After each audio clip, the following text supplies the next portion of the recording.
Hi everyone, welcome to the session. So the topic of today's session is with regard to tropical cyclones, and there's a small article of related to tropical cyclones on March 31st 2024, and it says that the tropical cyclones of higher intensity demand a new category of understanding the severity, of understanding the wind speeds. So let's understand this article as well. Before we understand, let's understand as to what are tropical cyclones.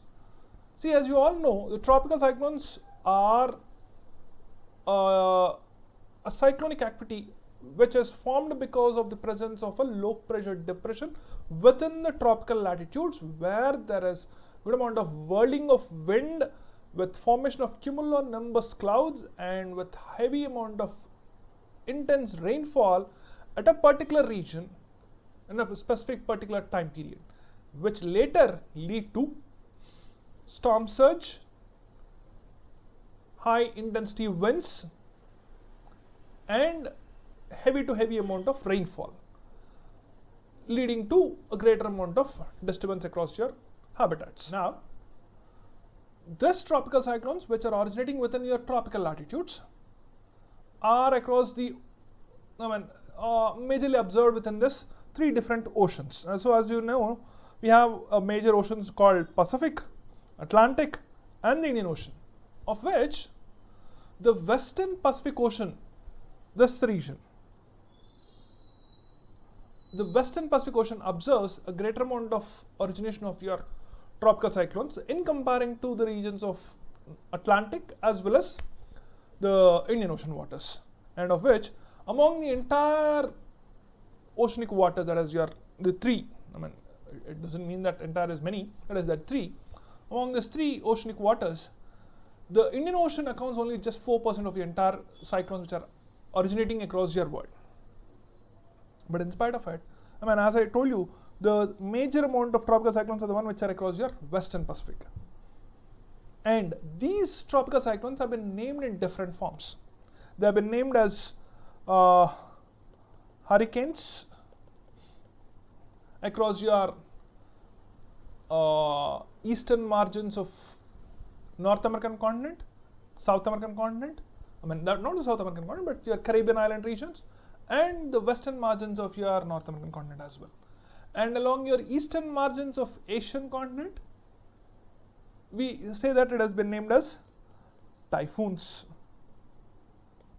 And along the eastern margins of Africa and the parts of entire Indian Ocean, we call them as cyclones. Now, it is this specific topic is talking about, this editorial or this news article is talking about the tropical cyclones, specifically hurricanes. The reason is, this hurricanes, typhoons, and cyclones have also been named based on their wind speed at a few regions. If at all, if the amount of wind speeds are beyond 39 miles per hour, that is somewhere around 62.5 kilometers per hour, these tropical cyclones are also been named as hurricanes along that specific regions of North America and a few parts of Caribbean island regions. And to understand the wind speeds, there is a specific scale called SAFFIR Simpson scale, SAFFIR Simpson hurricane wind scale, which tries to give you a understanding as to what will be the category of the cyclonic or cyclone, whether it is under category 1, 2, 3, 4, 5. The 5 being the severe kind of cyclonic activity. See, as you can see in the cyclone, the category 5 speaks about if the amount of wind speeds are 252 kilometers per hour or above, it's been named as category 5 cyclone or category 5 hurricane. If the amount of wind speeds are between 119 and 153, it is just a part of your category 1, where the amount of destruction across that region or the damage caused by that specific cyclone is very minimal. And this, the researchers are talking about this specific topic. There is a need to upscale or to bring about a specific category, calling it as category 6, where the category 5 should be between 252 to 309, and the cyclones which are beyond that wind speeds of 309 kilometers to be categorized into category 6. So the reason is, see, in the recent past, under the influence of global warming, I mean, the article is talking about saying that what is the reason? The reason is under the influence of global warming. See, it says that almost the man-made, there is a sharp rise in the man-made or human-induced greenhouse gases which are getting into the atmosphere, which is leading to a greater amount of global warming, where the amount of temperatures have been risen almost 1.10 degrees Celsius beyond that industrial era. So it says over here, industrial times. And apart from that, this article also speaks about saying that the amount of temperatures of the ocean waters have also been increased, and it is very categorically speaking saying that it is not the surface temperature which is rising. It is, apart from your surface temperatures, the deeper waters within the oceanic regions are also getting increased. So that is a very alarming situation, because we know one concept with regard to this water bodies and land. Land heats up quickly and cools down quickly, but water body heats up slowly and loses heat slowly. So based on this understanding, if the amount of waters have been increasing its temperatures, even the deeper waters, so that means the amount of holding capacity of that heat will be for a longer period of time, and that is that's a much better phenomenon, or a much better conditions for the strengthening of your cyclones into a much more intense tropical cyclones. And apart from that, the frequency, it says that the frequency of intense tropical cyclones is increasing in the large oceanic basins, and it also says that for every 1 degree of warming, an increase in the wind speed of 12%. There is always, see, the moment the warming of your waters have been increasing, that's very evident that the moment your amount of temperature of the oceanic waters have been increasing, the wind speed has also been increasing. It's something like this. See, generally we try to understand the tropical cyclones based on this diagram, which has been named as isobars, wherein all among the pressure points or the pressure condition, the pressures which have been equal in manner have been joined to one another. A line joining equal pressure points have been named as isobars. So now, within a small distance itself, if the amount of temperatures have been very high, that means the pressure is low.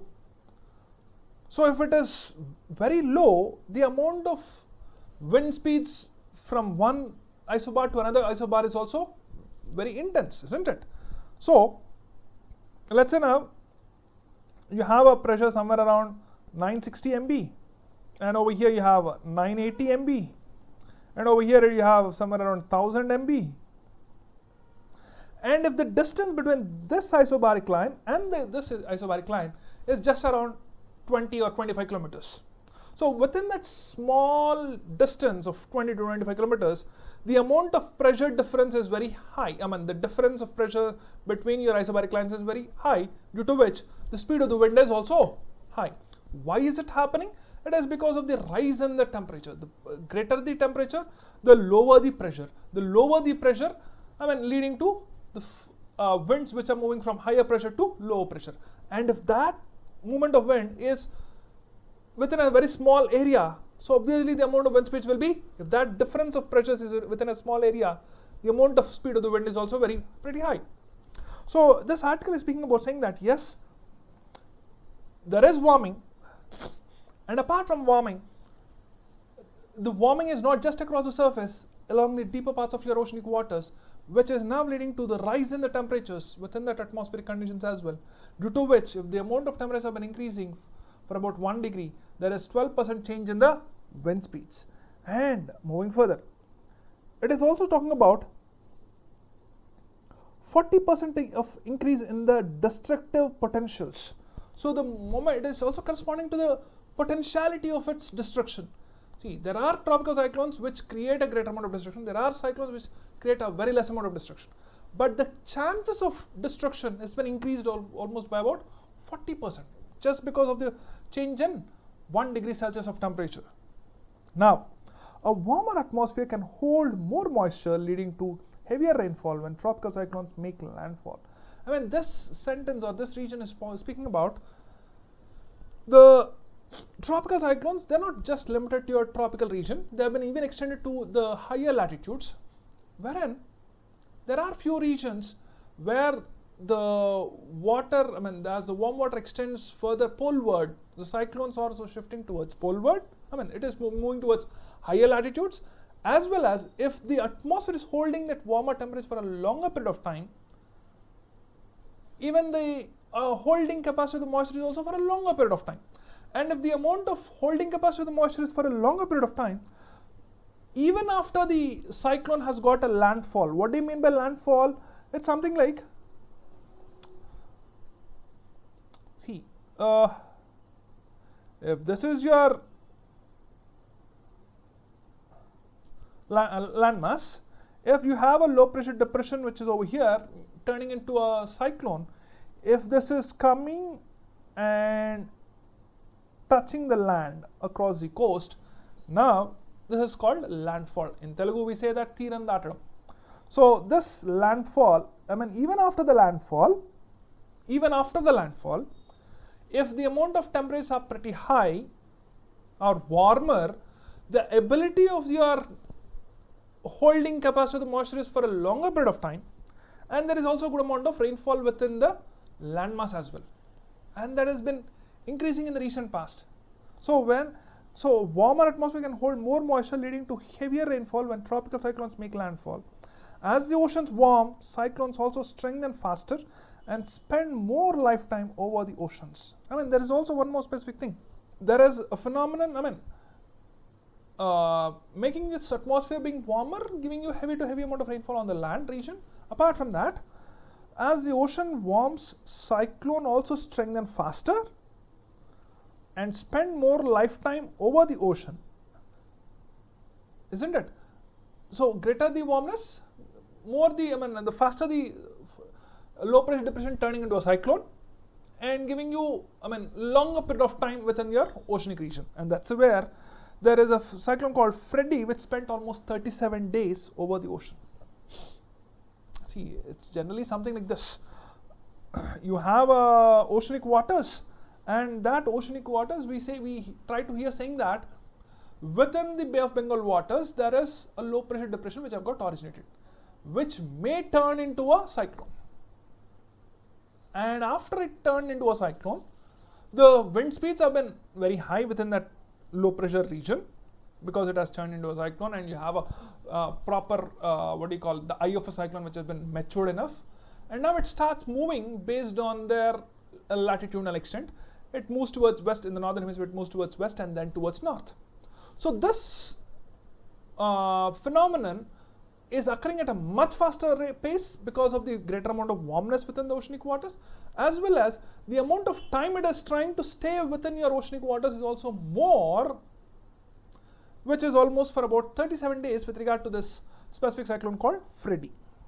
Now moving further, in a recent research paper published in the Proceedings of National Academy of Sciences, the authors documented that the storms are occurring at intensities well above category 5, and that record wind speeds are likely to continue as the planet continues to warm. At the time of the introduction, the SAFFIR Simpson wind scale did not forecast the need for the advanced category or the higher category. But however, due to this global warming, there is a need to define a category 6 cyclone, isn't it? Now, and it's a hypothesis. I mean, we should have a hypothetical identification and make sure that we try to include that category 6 as well. And it says that category 5 should be between 252 and 309, and category 6 above 309 kilometers. And now, the observation, see, now this is also very important because these specific wordings which have been observed in this article can be quoted in your mains answer writings as well. So please do make note of it, just small points. It says that observations indicate that 197 tropical cyclones categorized as category 5 in the 42-year period from 1980 to 2021, half occurred in the last 17 years or 17 years of period. 5 of these storms which occurred in the last 9 years of the record and which have exceeded the hypothetical category of 6 even, with the wind speeds of over 309 kilometers. So category 6 threshold will increase even more in the regions where intense tropical cyclones currently occur. It is expected that proposed 6th category of the SAFFIR Simpson wind scale could raise awareness of the dangers of the increased risk of large cyclones due to global warming. So it is the need of the hour to upscale that category. So that's about it. And it also speaks about, at present, with regard to India, yes, India is not very much in a greater need to understand and to receive that category 6 of kind of cyclones, because the kind of expanse of your water body and the kind of continentality within this region, based on the continentality, it's not very much alarming over here. However, as the global warming continues unabated, there is a good chance that a category 6 storm with maximum speeds of 309 km per hour may occur over the North Indian Ocean in the near future. As of now, it is not a greater, it's not very much needed as of now, but in the near future, we may require. Therefore, there is a need to revisit India's disaster management strategy for tropical cyclones and early warning systems. So that's about this specific topic. I hope you've got a basic understanding of what it is. And if you like this video, you can give a thumbs up, and you also can subscribe to this channel if you're watching for the first time. Thank you very much.